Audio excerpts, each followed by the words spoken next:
Let's first go to the oath that Luciferians is helping Satan uphold.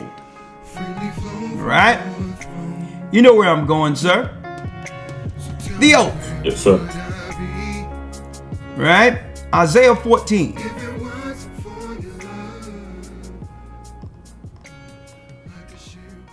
Isaiah 14 and verse 12. How art thou fallen from heaven, O Lucifer, son of the morning?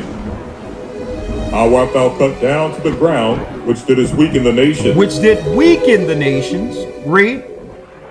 But thou hast said in thine heart, I will ascend into heaven. I will exalt my throne above the stars of God. I will sit also upon the mount of the congregation in the sides of the north. Read. I will ascend above the heights of the clouds. I will be like the Most High. I will be like the Most High. Now, how would he achieve this? Eventually, the end game was AI, him getting connected to every person on earth like God is. See? And use the technology to separate people, not just from their God, but from the moral foundation that kept them fearing God. See? So the technology compromises all moral agreements, if one would let it. Why? Because of access. See? So, I will ascend above the heights of the clouds, so he would need to use them for space travel. But it's not just space travel, folks. It's also gate travel. I'll admit it is a little funky, but it serves its purpose. How'd you get here? Use one of these little portable jobs? I know we ain't supposed to use them except in cases of emergency, but they're so much fun. Now, if you think that's something, take a look at this. Go on, take a closer look. Attention commuters. Flight Alpha 7 to Andromeda is now ready for boarding. Please step to the transmission platform. That's where they come from. All carry-on luggage must be held securely. Thank you for waiting, and we hope you have a pleasant trip.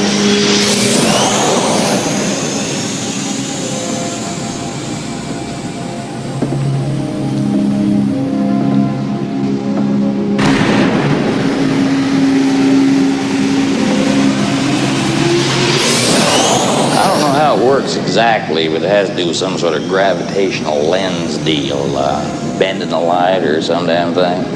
But you can move from place to place, world to world if you want to. You see, the whole thing here works like one big airport. Boys, let me tell you, they got their act together. Believe you me.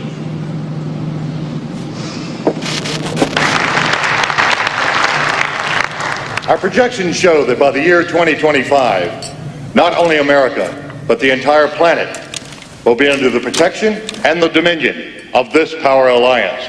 The gains have been substantial, both for ourselves and for you, the human power elite.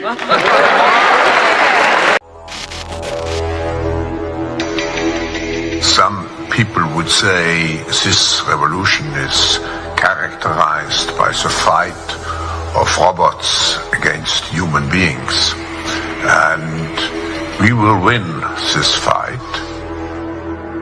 Professor Klaus Schwab was born in 1938 in Ravensburg, Germany, where Nazi crimes against humanity were committed. His father, Eugene Wilhelm Schwab, was the managing director of Escher Weiss Ravensburg, a company that used slave labor to manufacture weapons of war for the Third Reich. Your Royal Highnesses, Excellencies, distinguished heads of state and government, the future is built by us, by a powerful community as you here in this room. Klaus Schwab, the founder of the WEF, is particularly upfront and even proud of his ability to shape and influence world politics.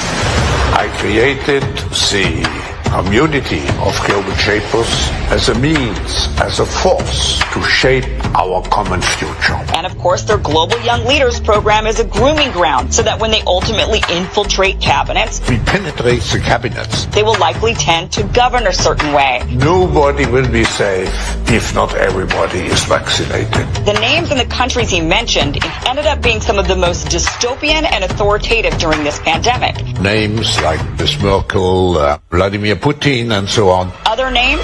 Jacinda Ardern, Sebastian Kurz, Mauricio Macri, Mark Zuckerberg, Jack Ma, Gavin Newsom, Stéphane Bancel, Chelsea Clinton, Leonardo DiCaprio, Sanjay Gupta, Dr. Leana Wen, Alexander and Jonathan Soros, George Soros' sons, and several of the Rothschilds.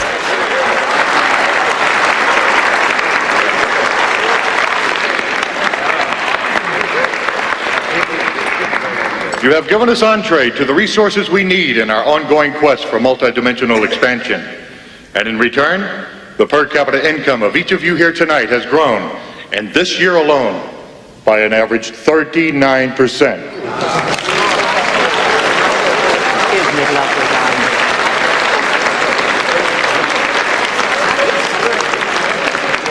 And I've just received word that our forces have won a major victory. The underground terrorist network has been destroyed here on the West Coast. We are off crisis alert.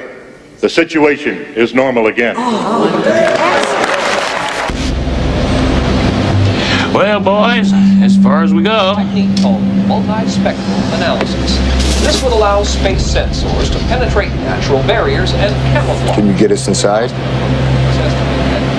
I've never seen the inside of a TV studio before. You look like the gentleman to ask. Well, I guess it wouldn't be that much problem. You see them boys over there? Friends of mine. Hey, fellas, I got a couple of my buddies here. Thought I'd give them the grand tour. Think we can go inside? Be serious. You have your authorization cards. Right here. Watch the door. No, you gotta listen to me. I thought you boys understood. It's business. That's all it is. You still don't get it, do you, boys? There ain't no countries anymore. No more good guys. They're running the whole show. They own everything, the whole damn planet. They can do whatever they want. What's wrong with having it good for a change? Now, they're gonna let us have it good if we just help them. They're gonna leave us alone. Let us make some money. You can have a little taste of that good life, too. Now, I know you want it. Hell, everybody does. You do it to your own kind. What's the threat? We all sell out every day. Might as well be on the winning team. See ya, boys. That's Satan trying to tempt people with worldly possessions and make them believe that there's no hope. So this movie can really be summarized in one verse. 2 Corinthians chapter 4, verse 4. It says, "In whom the God of this world hath blinded the minds of them which believe not, lest the light of the glorious gospel of Christ, who is the image of God, should shine unto them." See, in the movie, it's aliens that run the world. But in the real world, it's the devil and his demons. And see, all they want to do is block the light from shining in us. So they're going to keep us complacent, they're going to keep us comfortable, and they're going to keep us relying on the system. Because if you continue to do that, then you won't break out of the matrix. And if you break out of the matrix, they can't thrive. See, Christ is the way, the truth, and the life. No man comes to the Father unless they see him. So as long as you're living this life without Christ, you'll continue to be depressed, you'll continue to be anxious, and you'll continue to walk around with no purpose. Because this world is going to pass away. But all things through Christ have become new and everlasting. The sides of the north is where the Most High resides. I will be like the Most High. I'll be in the minds of everyone. Guess what? I'll hear everything they say. I'll see everything they see. And I'll make a profile based on data they've given me. Right? Now let's go into how then what? He's sitting on the minds, or the minds of the congregation, the minds of the people. How? Let's go to the book of Revelation real quick. Let's go to the book of Revelation 13. And everyone talk about the beast, not realizing that that beast connects directly to Satan. It's the 10 horns of Rome connected to Satan. Stop waiting for an antichrist. The whole royal family that controls the world, from Israel to the Vatican, to the higher rungs of the capital and all the elite areas throughout the world. These people are connected with the beast. Let's go down to Revelation 13, Elder Lawyer. And we're going directly to what? He causeth. Matter of fact, let's start with the image of the beast. 13 and 15. Let's read that. Yes, sir. Revelation 13 and 15.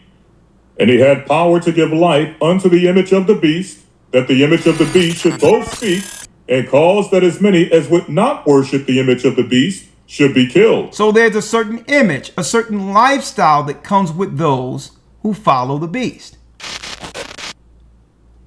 See? It's the lifestyle. It's an image. It's a profile. An avatar. Most people have created an image of themselves before the world, which is nothing different than what you would call an alternate reality to be used before the world. An image that the beast gives us through the technology. Right?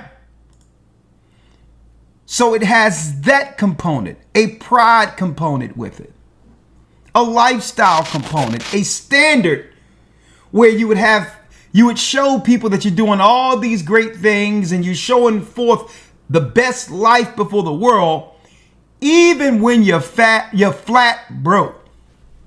You can present an image of success. Right? The tycoons of social media have to stop pretending that they're friendly nerd gods building a better world and admit they're just tobacco farmers in t-shirts, selling an addictive product to children. Because let's face it, checking your likes is the new smoking. Philip Morris just wanted your lungs. The App Store wants your soul. There are 2 billion people, more than 2 billion people on Facebook. That's more than it's about the number of notional followers of Christianity. People check their phones 150 times a day, the millennial sort of audience. And so if you think about it, from the moment you wake up, it's like you're jacked in to this environment. And thoughts start streaming into your head, designed by a few technology companies. What we find is the typical person checks their phone every 15 minutes or less. And half of the time they check their phone, there's no alert, no notification. It's coming from inside their head telling them, gee, I haven't checked in Facebook in a while. I haven't checked on this Twitter feed for a while. I wonder if somebody commented on my Instagram post. That then generates cortisol, and it starts to make you anxious. And eventually your goal is to get rid of that anxiety, so you check in. And apparently we feel stressed when we can't get our phone or when our battery is about to die. You probably know this feeling. And a research done in Australia among 3,000 people under the age of 30 found that 9 out of every 10 admit to feel this anxiety while having his battery dying. Steve Jobs revolutionized the entire world with the iPhone, and he never let his children use it, because he did not want them dependent on technology. Right now, an infant is getting their first laptop that's soft and squishy and makes noise.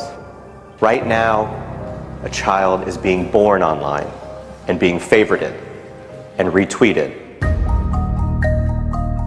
The hyper-generational segregation of our time is bizarre, unhealthy, and historically unprecedented. You've never seen the like of people sitting at a table in a restaurant not talking to each other because they're texting and using their Facebook and Instagram and Twitter, and they are at the table and don't even know each other, in the house and can't even talk to each other. And the pressure that's on us to be like everybody else is so great that everybody tries to live like they're in a reality show. As a culture, we don't have enough in common anymore. And that's because the internet, which was supposed to unite the world, has become too adept at serving us personalized content. Do you know what I saw on Yahoo's front page this morning? No, you don't, because mine isn't the same as yours. People get news feeds now that just spit back customized stories based on what we've clicked on in the past. We are great consumers, but poor producers. We will buy what we can't afford with money that we don't have to impress people we don't even know, trying to be like everybody else. Get off of Facebook and put your face in a book. Right now, a teenager is photoshopping their selfie because as a society, we're telling them they're not good enough. Right now, influencers encourage narcissism without knowing the breadth and depth of their impact on their audiences. Right now, 40,000 spectators are in an Olympic football arena watching a competitive esports competition because this is this generation's football match. There's always this narrative that technology is neutral and it's up to us to choose how we use it. This is just not true. Technology is not neutral. It's not neutral. They want you to use it in particular ways and for long periods of time because that's how they make their money. You don't realize it, but you are being programmed. It was unintentional, but now you got to decide how much you're willing to give up, how much of your intellectual independence. If you feed the beast, that beast will destroy you. If you push back on it, we have a chance to control it and rein it in. And it is a point in time where people need to hard break from some of these tools and the things that you rely on. The short-term dopamine-driven feedback loops that we have created are destroying how society works. No civil discourse, no cooperation, misinformation, mistruth. And it's not an American problem. This is not about Russian ads. This is a global problem. I challenge everyone to try going 1 week without social media. Don't let your phone and social media control you.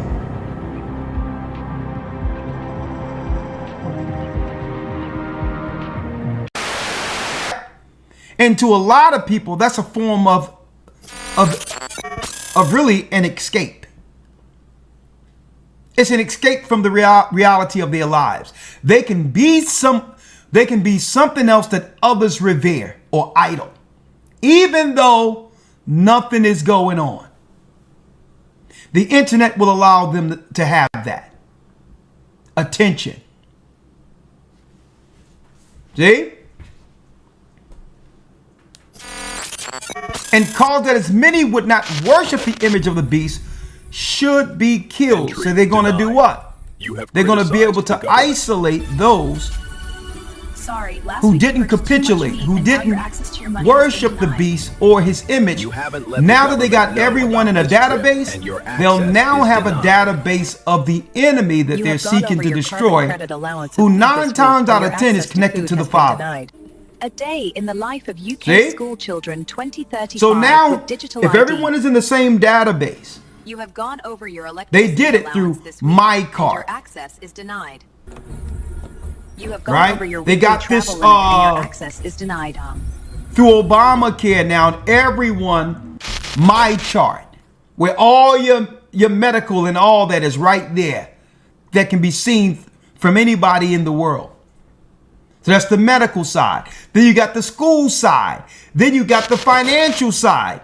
all of this in one database connected to your profile, the image. But you need the technology to bring it all together. Right? As long as you're down with the beast, that's right, the beast will leave your image turned on. But at any time, once they ramp this up, they'll have the fail switch to be able to cut off your image if you don't comply. So what is this image? 16, he causeth. And he causeth all, both small and great, rich and poor, free and bond, to receive a mark in their right hand or in their forehead. To receive a mark in the right hand or the forehead. John on the Isle of Patmos, brothers and sisters, seen our current time almost 2,000 years ago. He's seen the technology that links all people to the beast, Lucifer.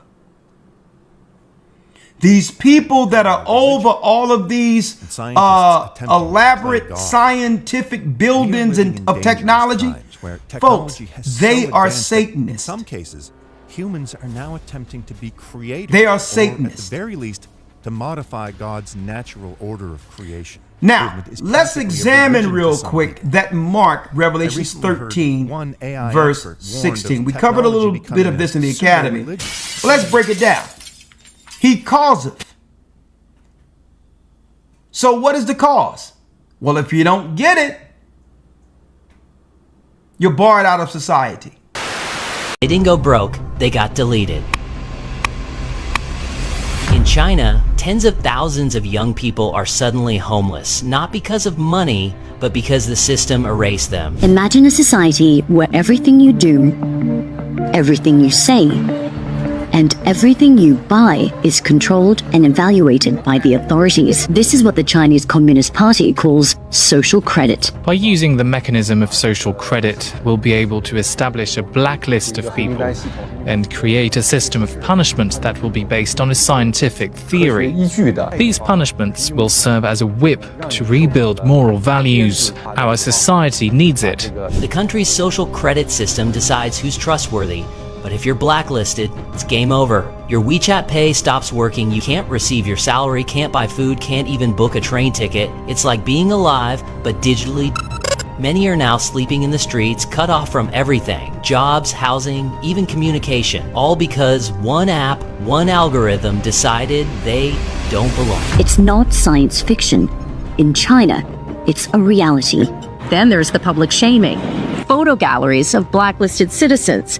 There's even an app that shows who around you is in debt. They're not criminals. They didn't steal, cheat, or harm anyone. They just fell too low on a score and vanished from the digital world. Critics say it's a glimpse into the future where technology doesn't just track your life, it controls it. So ask yourself, if your entire life depended on your digital reputation, how long before you get deleted?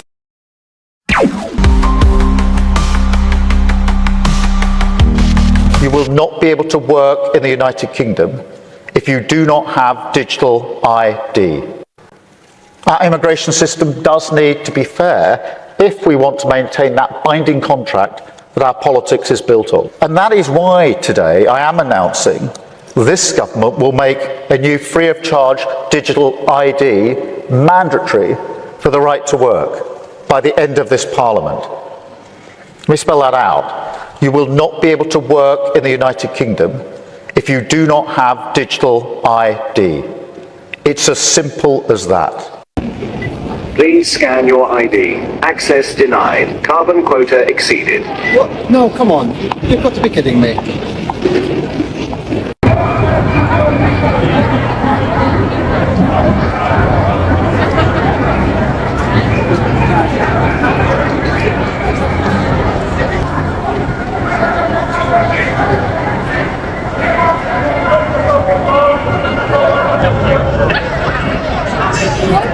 Tell you what it is, it's in Revelation 13 and it talks about in the future. John was given a vision of the future not John the disciple, not John the Baptist, John the disciple, yeah?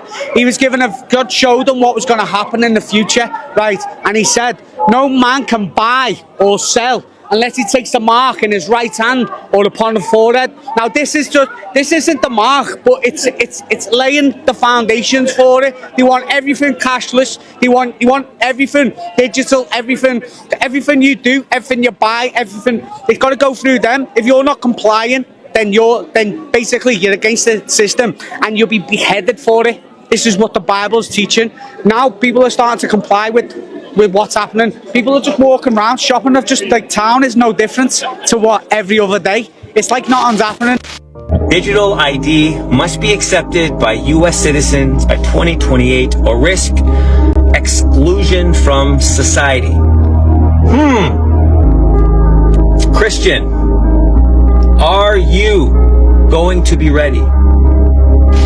Wait, hold up. Let me get this straight. So one of the richest men on earth wants you to have a digital ID, and that's just the beginning. Larry Ellison, the owner of Oracle and now TikTok, not only said he wants our data centralized with an AI surveillance system, but he also said this. Citizens will be on their best behavior because we're constantly recording and reporting everything. Citizens will be on their best behavior. That sounds like a very dark dystopian future. And speaking of citizens, these people are protesting as we speak in the streets of London with signs that say no to digital ID. And why does this seem like a bigger overall plan in Europe? Because not only they're pushing a digital ID, but a CBDC as well, a central bank digital currency, in which is being pushed by this woman, the president of the European Central Bank, Christine Lagarde. Put to reality this digital euro. The deadline for us is going to be October of 25. And if you guys don't think this can happen, well, it's already happening in China right now with digital IDs and a social credit score. I once again cannot buy food. A couple days ago, my uncle and my cousin helped me get a cell phone that is linked to a Chinese bank card so that I could buy anything. And if that's not bad enough, they even have facial recognition technology for kids to get inside their own schools. And I'll say it once and I'll say it again. They always put it in the movies. Remember that episode on Black Mirror years ago where they had a social credit score system? Well, surprise, surprise. It's here. Well, England's just submitted to it. They just submitted to digital ID. Oh, yeah. Pushing digital ID on these people. And once they do digital ID, they're going to attach it to a social credit score. Yep. They're going to attach it to a carbon footprint score. And then they'll be able to control your movement and control you entirely. And most importantly, they've already arrested 12,000 people for social media posts. That's insane. Above and beyond every other country. Way above Russia. Russia was like 400 last year. The UK is 12,000.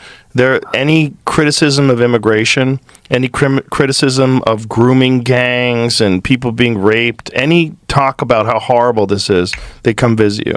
It's like someone's trying to destroy England.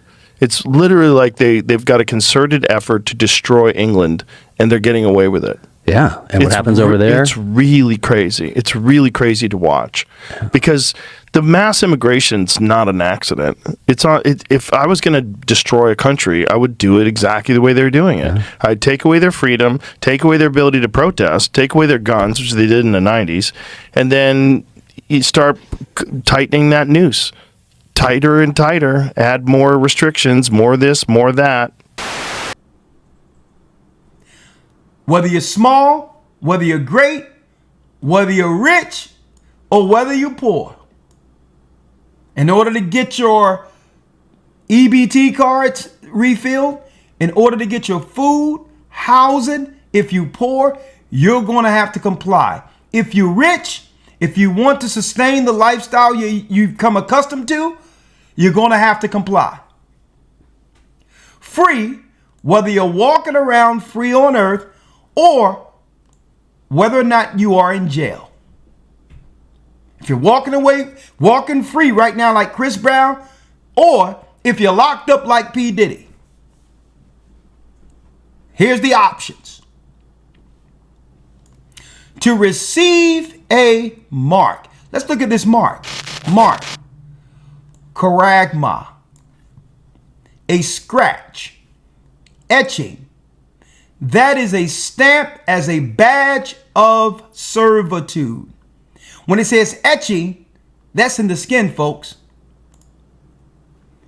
It comes from the word karax in the Greek. Karasso, listen to this, folks, to sharpen to a point. A syringe is what John seen. He seen a needle going into people. Sharpen to a point. Listen to this, through the idea of scratching. So yes, it punctures the skin. That's why a lot of people erroneously thought that the vaccine that came out was the mark of the beast. But what they didn't know is all of that stuff is preparing the bodies to receive the mark of the beast, where the spike protein will connect to the hard drive, which will be the microchip in the hand or forehead. Elon Musk envisions a future dominated by Neuralink users, eliminating the need for phones. He tweeted this after an AI-generated image showed him with a neural network design on his forehead. Neuralink, Musk's neurotechnology firm, recently implanted its brain chip in a human for the first time. The recipient, Noland Arbaugh, paralyzed from the shoulders down, showed promising recovery. Neuralink is now seeking a second participant for its clinical trials. Arbaugh shared his positive experiences, highlighting the transformative impact of technology on his life. Do you think Neuralink will be able to cure all physical diseases? Will phones not exist in the future with the introduction of brain chip technology? It's prepping the bodies to receive Satan's mark. A stake. Now check this out. So what happens to the people who receive the mark? Listen to this. Yeah, soon. Hope you all can see this. A palisade, a rampart, a military mound for circumvallation in a siege. So everybody with the mark of the beast will be turned against the righteous who believe in God who didn't receive it. They're going to be used as a military, like agents coming against God's people. People are going to die. That's the plan. Now that they're connected to AI, Satan is going to be turned on, and he's going to point everyone towards getting rid of the true believers in Christ who opposes his kingdom. They're going to be used. We're talking about robots. The people are going to become the robots.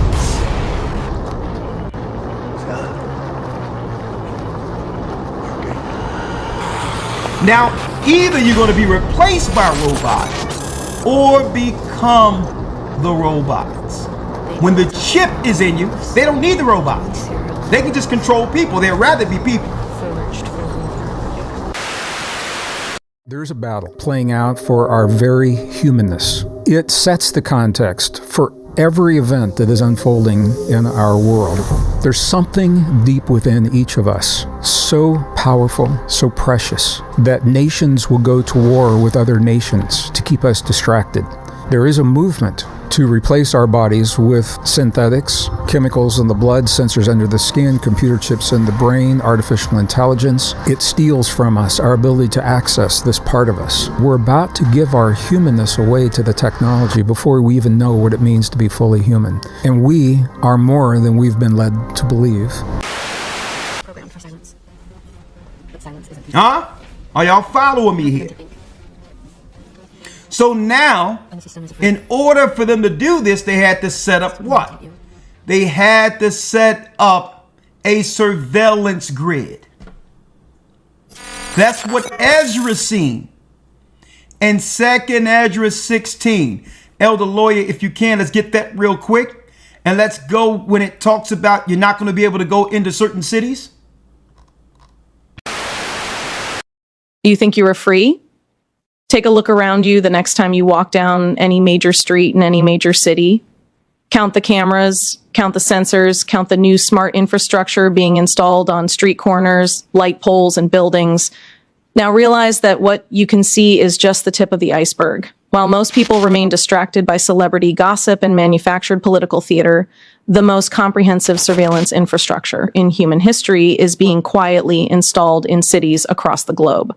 They call it smart cities, a friendly, progressive-sounding term designed to make you think of convenience, efficiency, and technological progress. But what's really being built is a prison without walls, a control system so pervasive that physical barriers become unnecessary. This isn't science fiction. This isn't some far-off dystopian future. The Smart City program is already here, being implemented right now in your city, and what I am about to reveal will fundamentally change how you see urban development forever. Let me explain what's really happening. For years, we've been conditioned to accept increasingly invasive surveillance technologies in the name of convenience and security. First, it was CCTV cameras at major intersections. Then it was automated license plate readers. Then facial recognition. Each step normalized the last while preparing us for the next level of intrusion. But the Smart City Initiative represents something fundamentally different, not just in scale, but in kind. We were talking about the deployment of integrated, interconnected systems of surveillance and control that monitor virtually every aspect of urban life in real time. These systems don't just watch us, they collect data, analyze patterns, make predictions, and increasingly make automated decisions that directly impact our lives. The marketing pitch is always the same. Smart cities will make urban life more efficient, more sustainable, more convenient.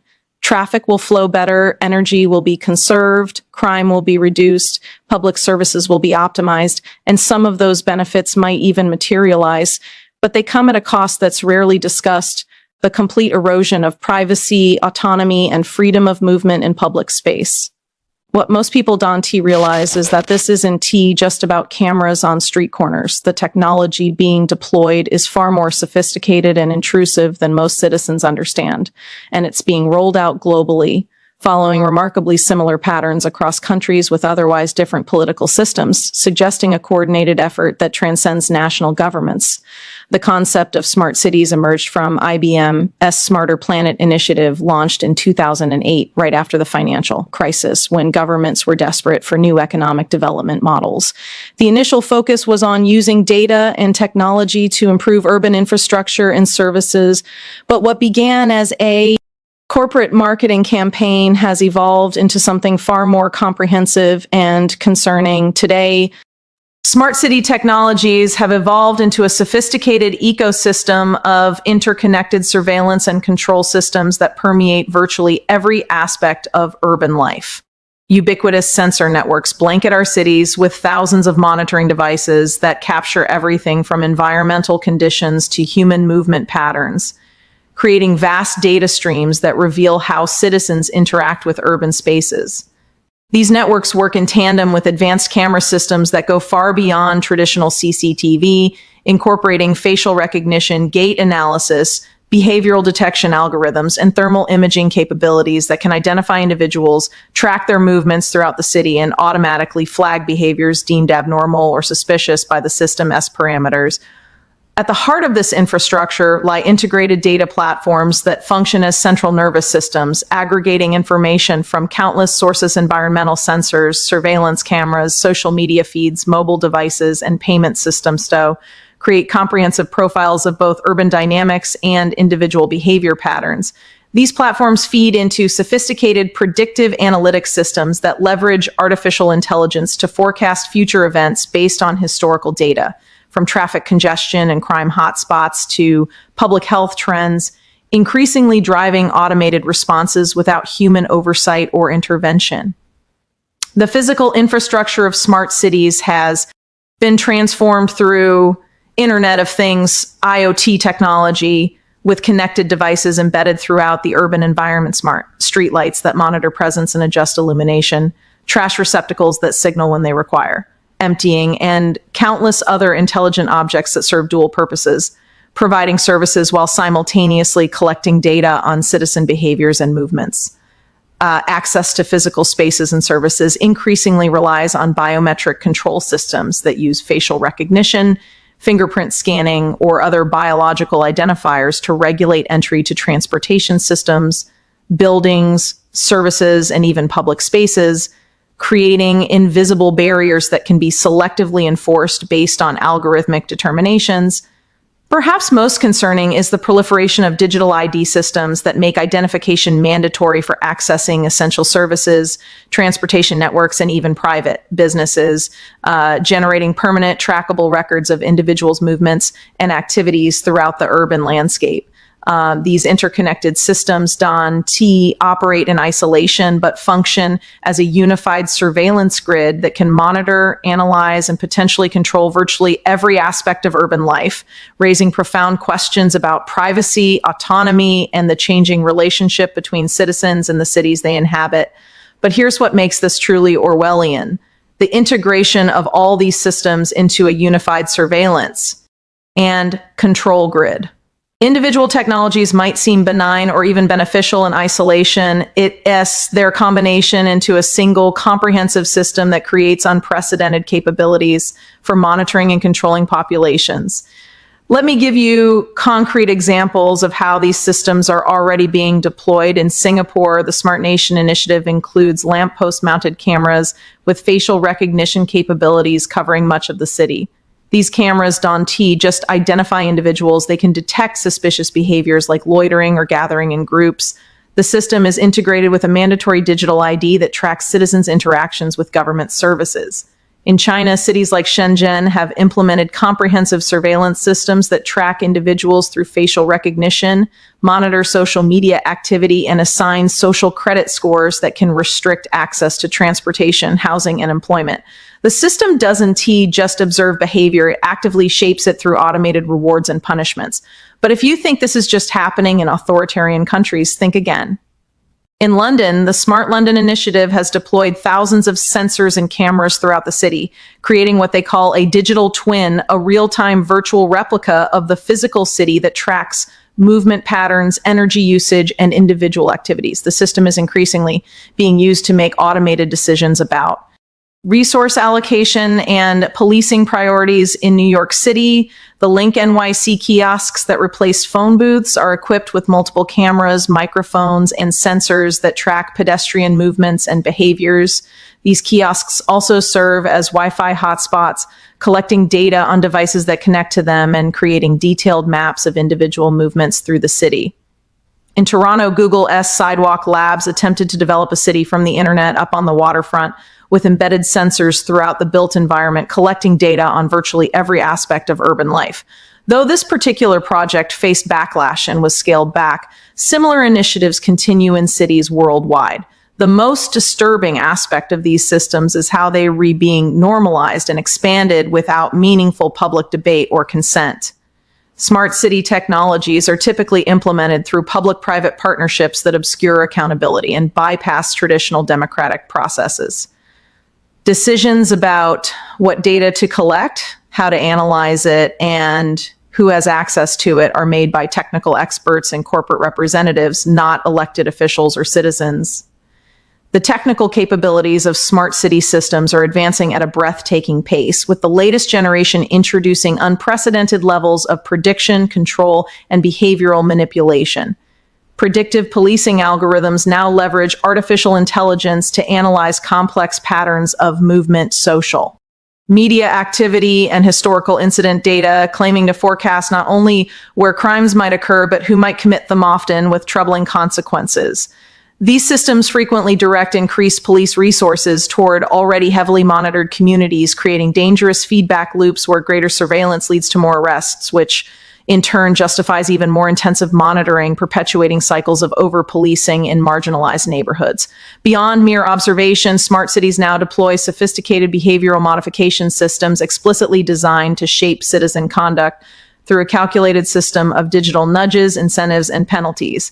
These range from seemingly benign applications rewarding positive behaviors like recycling or public transit usage to more concerning systems that restrict access to essential services based on past behaviors deemed problematic by authorities or algorithms. This represents a fundamental shift from passive monitoring to active social engineering, where urban infrastructure becomes a mechanism for enforcing conformity to officially sanctioned behavioral norms.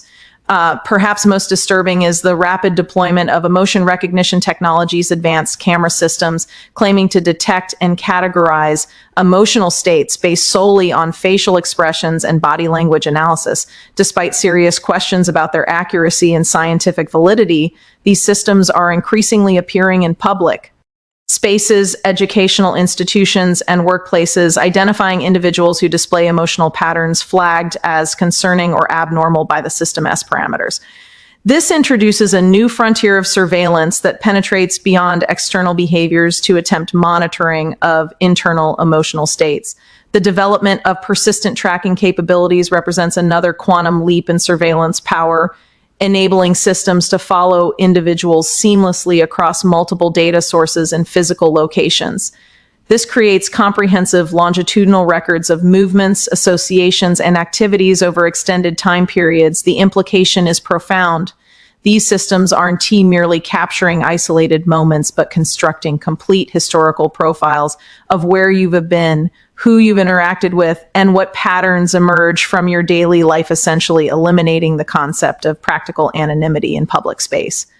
Completing this ecosystem of control are automated access control systems that make algorithmic determinations about who can enter specific spaces or utilize particular services based on digital profiles and risk assessments. These systems effectively establish invisible but powerful boundaries throughout urban environments, restricting freedom of movement based not on transparent legal standards, but on opaque algorithmic calculations of risk or worthiness. The result is a stratified city where access to spaces and services depends increasingly on conformity to behaviors deemed acceptable by those who control the algorithms, fundamentally altering the nature of public space and citizenship itself. The implications are profound. In a fully implemented smart city, there is effectively no privacy in public space. Every movement, every interaction, every transaction generates data that is collected, analyzed, and stored.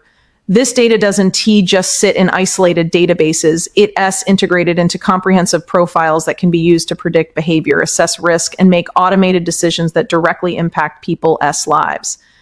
But it gets worse. The smart city infrastructure isn't just being built by local governments. It's being developed and controlled by a small group of powerful technology companies, IBM, Cisco, Huawei, Siemens, Microsoft, Google, and Amazon, among others. These companies don't just provide the technology, they often maintain control over the data and algorithms, creating dependencies that cities can easily escape. This corporate control introduces several additional concerns. First, these systems prioritize data extraction for profit. The business model of smart city technology often involves monetizing the data collected from citizens, creating incentives to maximize surveillance rather than minimize it. Second, the proprietary nature of many smart city systems creates black boxes that can be scrutinized by citizens or even government officials. Decisions made by these systems can be effectively challenged when the algorithms themselves are protected as trade secrets. Third, the global nature of these technology companies means that data collected in one jurisdiction may be accessible to governments or corporations in other jurisdictions, creating complex questions about sovereignty and control. And fourth, the dependency on these systems creates opportunities for coercion and control. Once a city has integrated smart systems into its basic infrastructure, the threat of service withdrawal gives technology providers enormous leverage over public policy.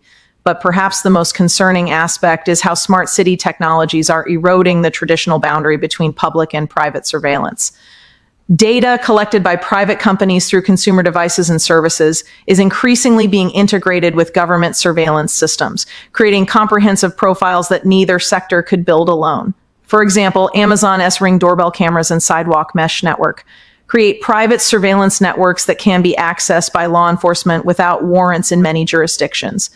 Google's various services collect location data that can be combined with public camera feeds to create complete pictures of individual movements.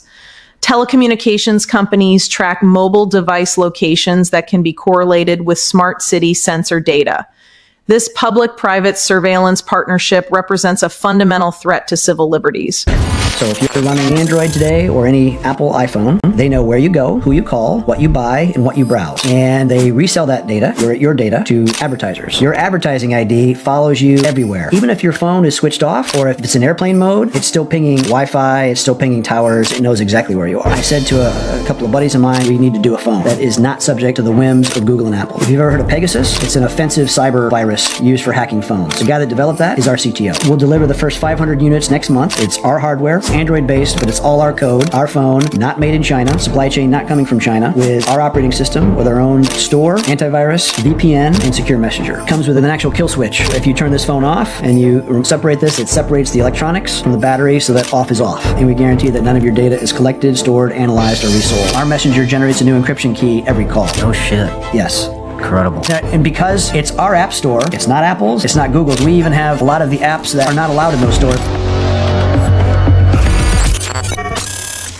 The legal protections that traditionally limited government surveillance requirements for warrants, probable cause, due process are being circumvented through partnerships with private companies that operate under different legal standards. So what does this mean for you personally? In the smart city, your daily life is continuously monitored, analyzed, and influenced in ways you might not even notice. When you leave your home, cameras with facial recognition identify you and begin tracking your journey. Sensors in the sidewalk register your footsteps. Your smartphone connects to Wi-Fi hotspots that log your presence. The transit system records which bus or train you take. Cameras inside the vehicle track where you sit and who you talk to. When you enter a store, sensors detect your presence and cameras track your shopping behavior. When you make a purchase, the transaction is logged and analyzed. Throughout this journey, AI systems are analyzing your behavior for patterns. Are you following your usual routine or deviating in ways that might be flagged as unusual? Are you meeting with people who have been categorized as high risk? Are you spending time in areas associated with political activism or other concerning activities? Are your facial expressions and body language indicating emotional states that might trigger additional scrutiny?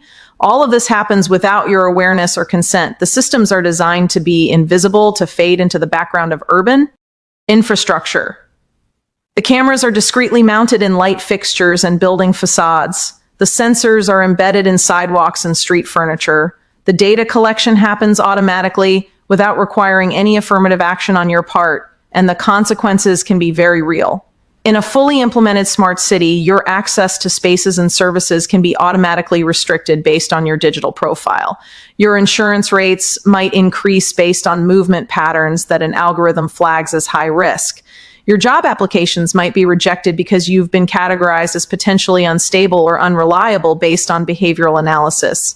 Your children's educational opportunities might be limited because your family has been assigned to a high-risk category.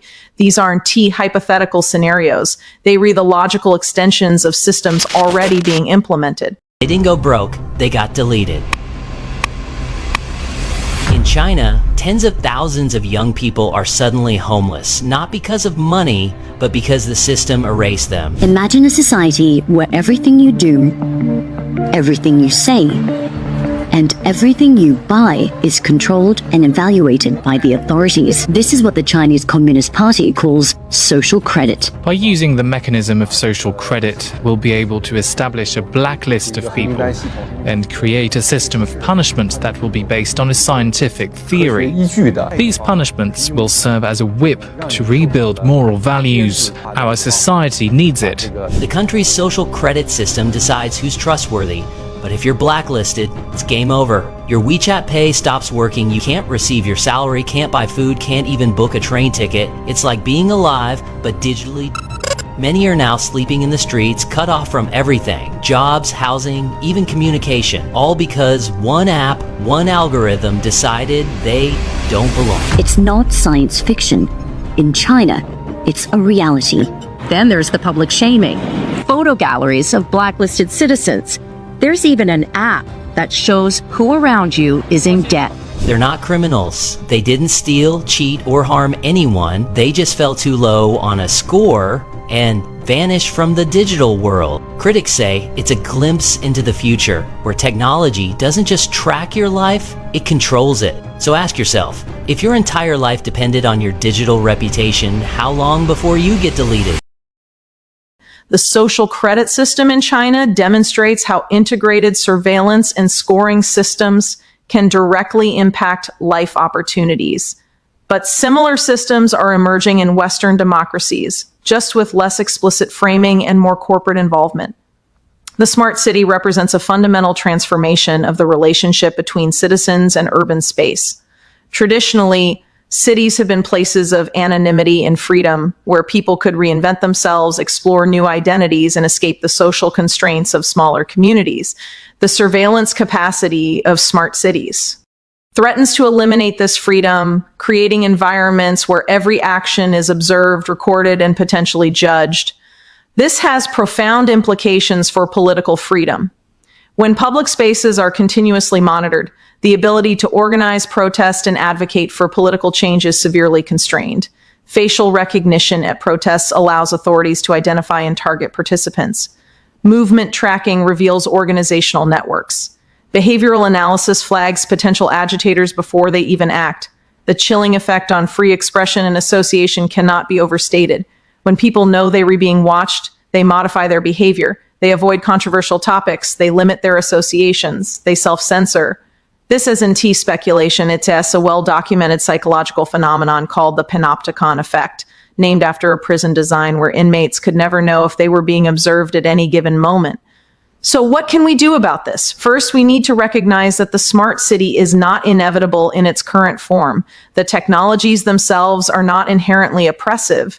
They could be designed and deployed in ways that preserve privacy, enhance autonomy, and strengthen democratic control. But this would require a fundamental shift in how these systems are conceptualized, developed, and governed. We need strong legal frameworks that limit data collection to what is strictly necessary, require explicit consent, mandate transparency in algorithmic decision-making, and establish meaningful accountability mechanisms. We need democratic oversight of smart city initiatives, with citizens having real power to shape how technologies are deployed in their communities.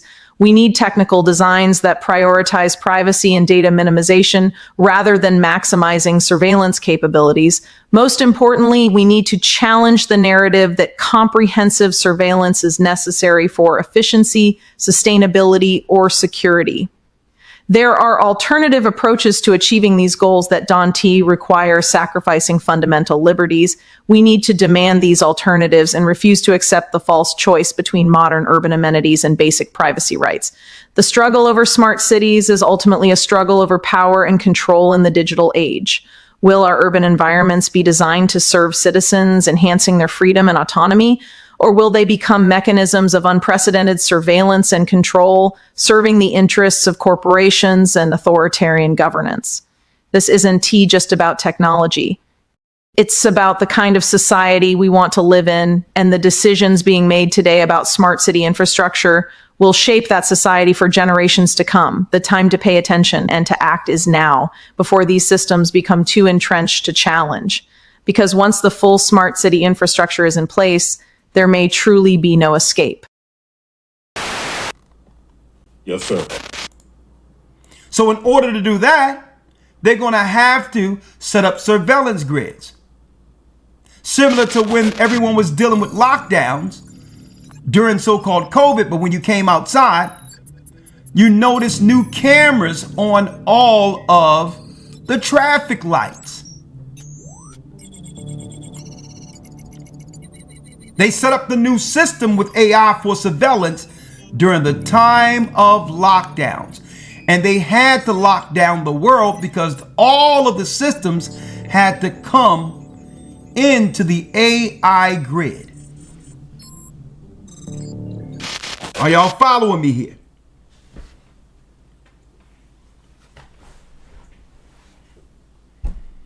All right? Breaking it down. So this is what we need to be focused on instead of people running around cursing out white people out of their minds, simple as the day's old, marching in front of some people who's praying on their own and not bothering anybody. This is where people need to be focused. And these were the same people out there telling people, oh yeah, y'all can get the shots. We've always got shots. I do want to talk about occupations. There's certain occupations where, if I'm not mistaken, you have to get vaccine on certain things. I know the military, 100%. If you don't want to get any type of vaccine, you are kicked out of the military. And I believe in the medical profession as well, because why? You're around sick people all day. So I'm saying it because I remember a sister was calling and crying. She's a nurse and she didn't want to get a vaccine. If there's hey, we get vaccine, we go traveling, we had to get the yellow fever shot and some other things. Get the vaccine if you have to. If you don't want to, then leave certain professions. The same people that call the white man a devil is down with this technology. Simple as the days old. Right? So, Elder Lawyer, if you will, real quick. Hold on, let me get right here. Bring you down just a little bit, yeah. Yeah, that'll work right there. All right. Elder Lawyer, if we're going straight to 2nd Esdras. So now the technology must be in place for surveillance. Next. So let me grab here, if you will. 2nd Ezra. It's going to be 15 and not 15. 15. There it is. Thank you. 15, verse 15. 2nd Ezra 15 and 15. Yes, sir. For the sword and their destruction draweth nigh, and one people shall stand up and shall fight against another, and swords in their hands. For there should be sedition among men, and invading one of another.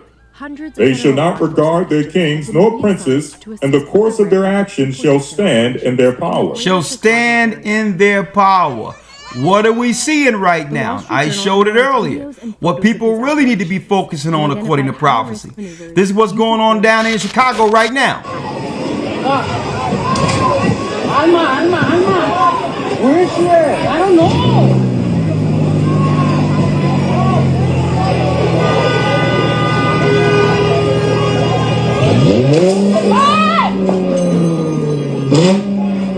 Military smoke bombs against the citizenry, right? A tactic mostly used by elite forces. Or against people who was let over illegally, so to cause what? An internal conflict that's engineered. And what are we reading? The prophecy for all of this. Our prophet seen it. Read the 17th verse. Yes, sir. 17. A man shall desire to go into a city and shall not be able. And shall not be able. Why? Surveillance. AI is going to be connected to everything, including the surveillance. See?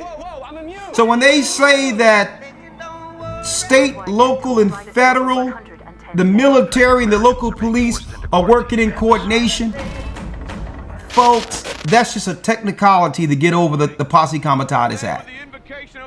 When the military come on the scene, they are in the authority. It doesn't matter what the local police is, even though there's a respect factor there. But when the military come on the scene, they're numero uno when it comes to law enforcement. Okay? So it says, a man shall desire to go into a city and shall not be able. Why? The technology. Read. 18. For because of their pride, the cities shall be troubled, the houses shall be destroyed, and men shall be afraid. And men shall be afraid. Now, what do we talk about?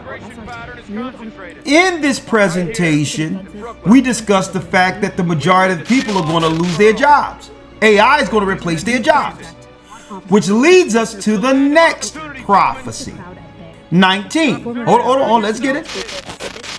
That leads us to the next prophecy. 19. Verse 19. A man shall have no pity upon his neighbor, but shall destroy their houses with the sword, and spoil their goods because of the lack of bread and for great tribulation. There you go. This footage showed Border Patrol Chief Greg Bovino. Then they're going to claim the crime rates are going up. Why? Well, if there's no jobs, people have to eat. Lack of bread. So who are they going to rob? Those in close proximity to them. In response to criticism of the incident, the Department Exactly what we're seeing here was given to us through the prophets. chemical munitions were used in full accordance. Folks, we're talking about almost 2,500 years ago. This was shown to Ezra, the prophet Ezra. Border Patrol officials were transferred to ICE after a shakeup in So now they're going to claim crime because if mom and dad don't got any work, in Chicago will likely become the new norm. and there's no food in the house, people are going to have to start pillaging one another. That's what we're reading here. Officers are trained to use the minimum amount of force Read. to resolve dangerous situations, to prioritize the Verse safety of 20. the public. Behold, saith God, I will call together all the kings of the earth to reverence me, which are from the rising of the sun, from the south, from the east, in liveliness, to turn themselves one against another, and repay the things that they have done to them. And the Most High have stoked a war where all the nations who were aligned against us are now fighting against one another. All of this chaos going on at the same time because Satan is losing power. Esau is losing power. This is how the Most High begin to free his people. So that's the comfort we have in this, knowing that our God's hand is in this. And only those who are not down with him will be swept away in the carnage, in the chaos. Why? Let's read the next verse. Like as the day, 21. 21. Like as they do yet this day unto my chosen, so will I also do, in recompense in their bosom. Thus saith the Lord. Thus saith the Lord Ahiah. But listen to this though. Read. 22. My right hand shall not spare the sinners, and my sword shall not cease over them that shed innocent blood upon the earth. Read. The fire is gone forth from his wrath, and have consumed the foundations of the earth, and the sinners like the straw that is kindled. Woe to them that sin and keep not my commandments, saith the Lord. That's the hedge right there. Read. 25. I will not spare them. Go your way, ye children, from the power. Defile not my sanctuary. Defile not our sanctuary. Just get down with the Most High. Do what's right and you'll be guided through. This is the God we must serve, that we must fear. Now let's go down to the point where they're going to put pressure on people and say, well, if you don't have the chip, then we're going to have to put you out of your houses. Right? Yes, sir. Let's go there real quick. Right, chapter 16. 16, and let's start at around 70. Second Ezra 16 and 70. For there shall be in every place and in the next cities a great insurrection upon those that fear the Lord.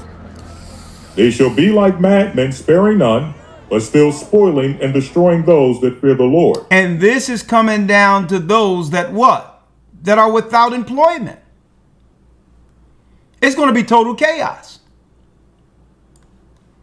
Read. Verse number 72. For they shall waste and take away their goods and cast them out of their houses. And cast them out of their houses. Now, what is the political climate for this? Well, how people are being put out their houses now, mind you, under the austerity all over the earth. And we had a meeting earlier this year amongst the leaders about this and saying, well, listen, we're going to have to keep our eyes on this. Because there's going to be an uptick. There's going to be an uptick on austerity and what? That's right. People losing their jobs. All of that, thinking that there's another opportunity coming down. Then scamming is going to go up on a whole nother level. We were dealing with, we were talking about people coming into the church scamming in certain areas that we had to get up out of there. Now restaurants are stepping up and because when things get tight, the fearful and those without faith panic, and they look to exploit those that are more trusted. That's what happens. For they shall waste and take away their goods. People are going to start looking at other people's goods and try to prey on them. And usually it says, and cast them out of their houses. And don't forget, folks, the enemy will be aiming their vitriol against those that fear the Lord. So if you believe in God, they're going to use that as a weakness to exploit you. So it's time to buckle up. It's time to harden up. It's time for you to say, you know what? I need to be able to preserve what I have for those who deserve it and the people I care about. And you're going to have to learn, and then we told brothers, people are going to have to learn when to say no. Stuff is drying up. We ain't going back to the world it used to be where anyone could just fill out an application and get a job. Long are the days for lucrative employment.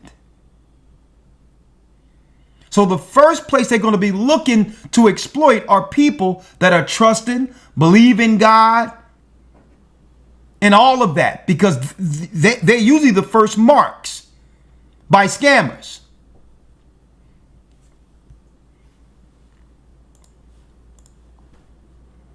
They shall be like madmen, sparing none, but still spoiling and destroying those that fear the Lord. They're going to be aimed towards, the first thing you're going to think about are the people who was telling them the truth. The people who was preparing. They're like, oh, I know who got food.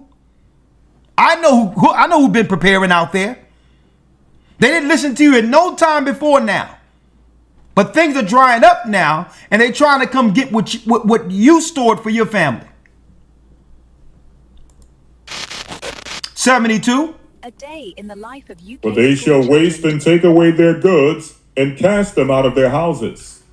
Then shall they be known who are my chosen. Then it shall be known who are my chosen. If you can't pay the rent, you're going to need the new currency the new currency, which is a chip, to stay in your homes.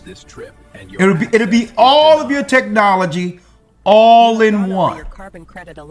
Now, some people might ask, well, hold up. Well, what are we going to do? Great question. It's deep, Elder Lawyer, that this guy that was speaking earlier, and I know you probably see it on your own, in the interview that we've seen earlier, the Jewish guy says to him that we're living in a simulation. But I understand what he's saying. Right? It's not the simulation that have been created by this world, like Satan's artificial simulation. We're living in a time stamp that God created from the beginning. This is the ultimate simulation. See, right? But it's prophetic. It has a beginning and an end. So what he's saying is there's an organized power on the outside of this, moving this earth, which is what they deem in this earth a simulation.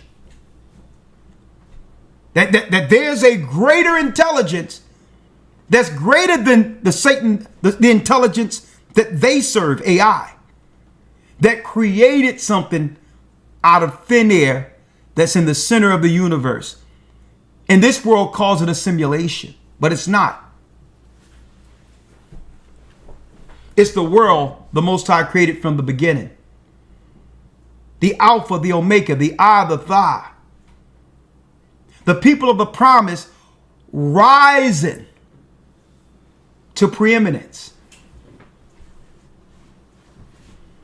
So that's why we're reading this chaos in all this. We're reading the scriptures where they're setting up technology, surveillances, making it where if you don't follow, you're off the grid, because Satan and Esau are losing their power. Small smart devices that what we're reading here is how God's people are delivered.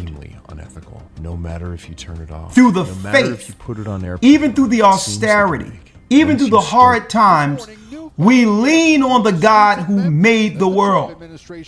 Stand on our morals that grounds us. And I'm going to tell you, and these people that are coming against us, they're going to part like the Red Sea. They're going to part like the Red Sea. We're going to just walk through. Untouchable. But if our faith is shaken through these hard times, we began to look at our circumstance, and now we capitulate. We bow to the God of this world based on our current living circumstances being taken away. If anyone choose wrong in that time, that will be the last and worst decision they have made since their existence. No one's saying it's going to be easy. They're going to trick the world with everything they have. They're going to have what? They're going to have simulations. They're going to have AI influencers. Hey, one day they may have just me and lawyers sitting there, and they'll make the whole thing up and all that. Who knows what they're going to do?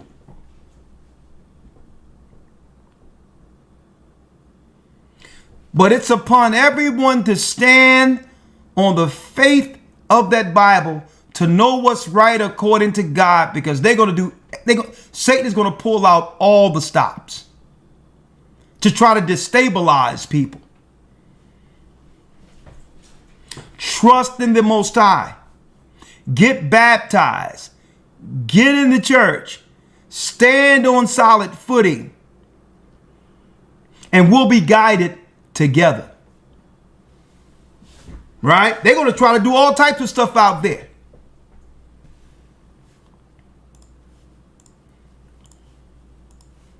Right?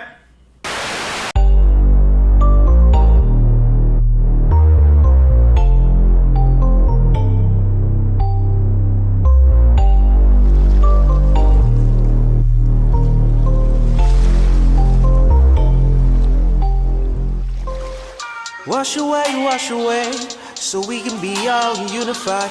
Wash away, so you can be purified, sanctified. Wash away, remove all the blood off your hands. Wash away, from all of your sins and be born again.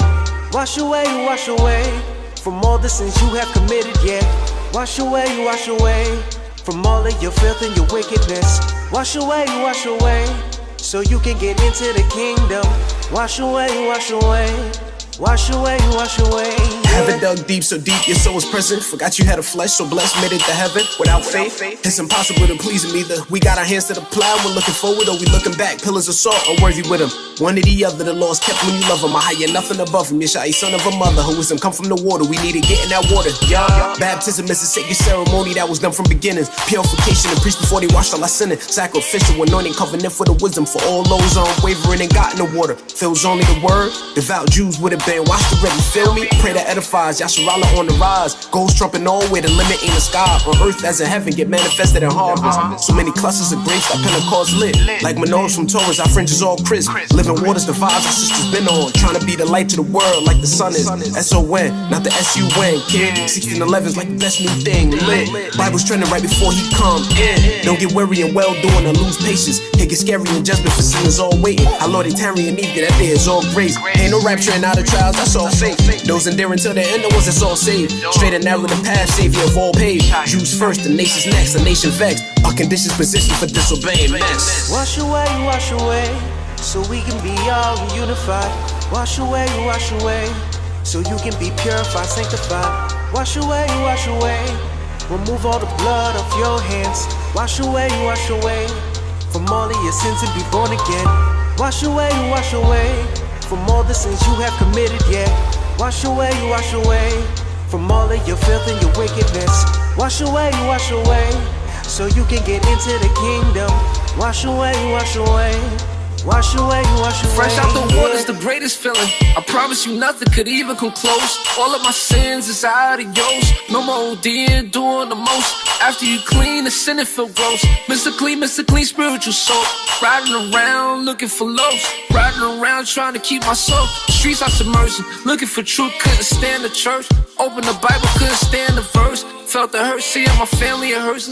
Everything I rap was wicked. I was putting curses to verses. What I was binding the earth was pricking my soul. If the kids rehearsed it, or if your moms heard it, I felt the Father observing. Yeah, life I was living, but I wasn't proud. Me against the world, are you still down? We all straight for wisdom, but we still a child. Angel turned me in from the lost and found. Striving for incorruptible crown. Oh, I fell, are you still down? Father lift me up, why are you looking around? Told me the fire baptism started now. He took my hand, tears hit the ground. You're shy of what I do now. He took my hand, my tears hit the. He said, my son, who have I ever confound? Generation old, even till now. He said, I'm the God of joy, even of peace, that through the Holy Spirit hope may abound. Wash away, so we can be all unified. Wash away, so you can be purified, sanctified. Wash away, remove all the blood off your hands. Wash away from all of your sins and be born again. Wash away from all the sins you have committed, yeah. Wash away from all of your filth and your wickedness. Wash away so you can get into the kingdom. Wash away, yeah.